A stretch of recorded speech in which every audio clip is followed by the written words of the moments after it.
Sebelumnya, Assalamualaikum warahmatullahi wabarakatuh. Perkenalkan, nama saya Yanuar Alfat Martian dengan NIM 230602300087 kelas PJKRC. Assalamualaikum warahmatullahi wabarakatuh. Nama saya Jiren Akbar Nur Rahman dengan NIM 230602300142 dari kelas PJKRC. Perkenalkan, nama saya Anggirista Azara dengan NIM 230602300048 kelas PJKRC.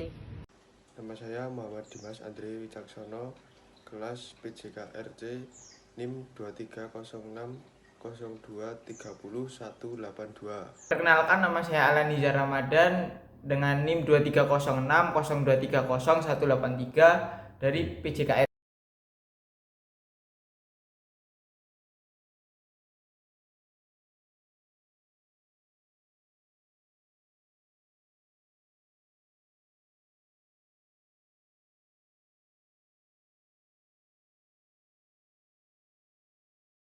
Di balik gemerlapnya kemajuan teknologi dan modernisasi, masih terdapat realitas pahit yang tak terelakkan.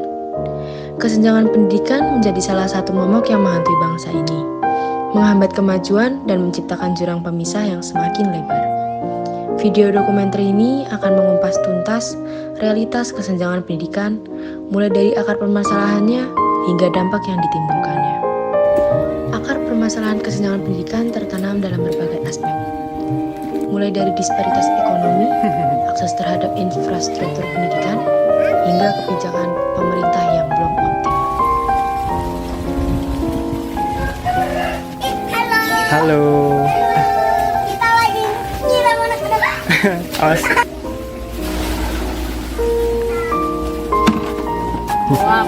Maaf ya. Di daerah-daerah terpencil, akses terhadap infrastruktur pendidikan masih sangat terbatas. Sekolah-sekolah yang ada umumnya kekurangan fasilitas dan tenaga pengajar yang berkualitas. Di sisi lain, keluarga-keluarga miskin di kota-kota besar pun masih kesulitan untuk menyekolahkan anak-anak mereka karena biaya pendidikan yang tinggi. Kondisi ini mereka alami sejak awal tahun pembelajaran dimulai. Pemandangan yang tak kalah mirisnya juga terlihat di sisi bangunan sekolah ini.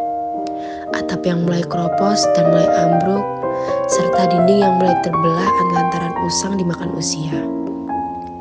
Para siswa dan guru berharap pemerintah melalui dinas terkait untuk segera melakukan perbaikan agar sarana dan prasarana dapat menunjang siswa-siswi untuk belajar dengan aman dan nyaman. Terlalu nyaman juga. Gimana, dingin apa gimana? Iya, dingin. Terus? Pegal. Pegal? Iya. Pengennya gimana? Pengennya ada bangku gitu sama meja. Itu yang bawah 3 kelas, Pak. 3 kelas yang pada saat ini mungkin bisa seolah-olah dipaksakan untuk KBM kelas 3 dan kelas 6. Ini satu lagi sudah tidak bisa digunakan lagi? Iya, karena pada prinsipnya kalau dilaksanakan juga khawatir ke kondisi anak-anak. Membahayakan.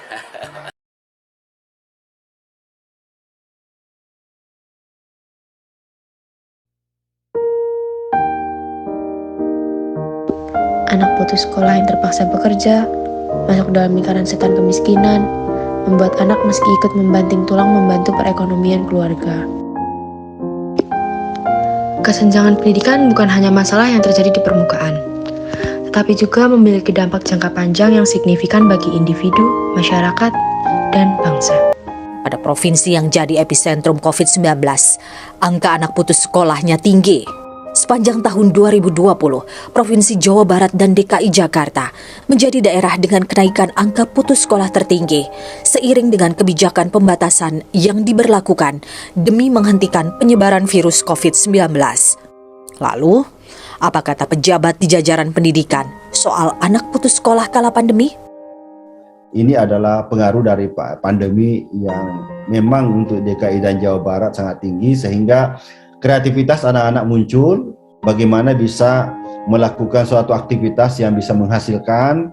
Yang paling mendesak adalah faktor ekonomi. Di masa pandemi COVID-19 ini, kami dari Kementerian Pendidikan, Kebudayaan, Riset, dan Teknologi sudah memberikan berbagai macam stimulus ya kepada bagaimana keberlangsungan pendidikan kita berjalan dengan baik sehingga anak-anak yang berpotensi untuk putus sekolah mudah-mudahan tidak terjadi.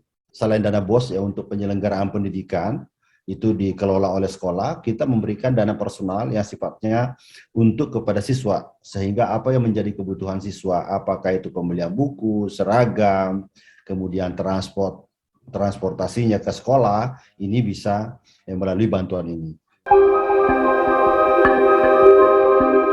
Potensi learning loss bakal terjadi jika problem anak putus sekolah tidak kunjung punya solusi. Di Indonesia, UNICEF melakukan survei pada bulan November 2020. Hasilnya, 70% responden anak dan remaja merasa tertinggal dalam studi. Hasrat untuk tetap melanjutkan pendidikan ternyata tetap menyala pada sebagian besar anak-anak putus sekolah.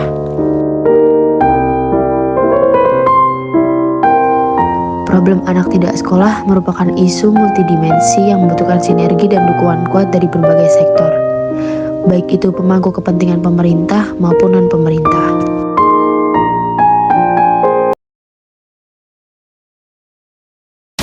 Kesenjangan pendidikan dapat memicu munculnya berbagai masalah sosial, seperti kemiskinan, kriminalitas, dan disintegrasi bangsa. Individu yang tidak memiliki pendidikan yang memadai akan kesulitan untuk mendapatkan pekerjaan yang layak dan dapat meningkatkan taraf hidup mereka. Hal ini dapat mendorong mereka untuk melakukan tindakan kriminal atau terjerumus ke dalam lingkaran kemiskinan.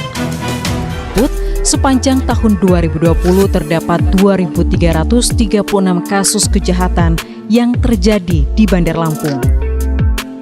Angka ini meningkat 31% jika dibandingkan dengan jumlah kasus yang terjadi di tahun lalu. Tindak kriminal yang terjadi diantaranya didominasi kasus penipuan sebanyak 464 kasus dan aksi pencurian sepeda motor sebanyak 77 kasus. Tadi yang saya sampaikan tadi dirilis untuk kita meningkatkan FKPM itu, Forum Komunikasi Polri dengan Masyarakat itu. Tapi tentu saja keikutsertaan masyarakat itu yang paling penting. Juga dengan Pemkot itu selalu berusaha maksimal. Nah, salah satunya dengan FKPM. Sehingga nanti kita gerakkan kerjasama seluruh stakeholder untuk antisipasi mulai dari preemptif, preventif sampai dengan represif untuk pengungkapan terutama kasus curanmor ya. Angka kriminalitas yang merangkak naik tentu perlu disikapi secara serius oleh pihak keamanan.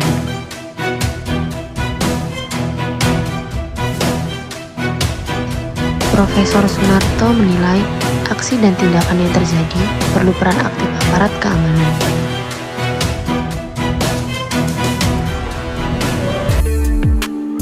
Jadi tiga-tiganya, jadi aparat penegak hukum bisa dengan represif dan preventifnya, yaitu penegakan hukum dan upaya pencegahan, melakukan patroli, menggerakkan swadaya masyarakat, dan ada Kamtibmasnya diberdayakan.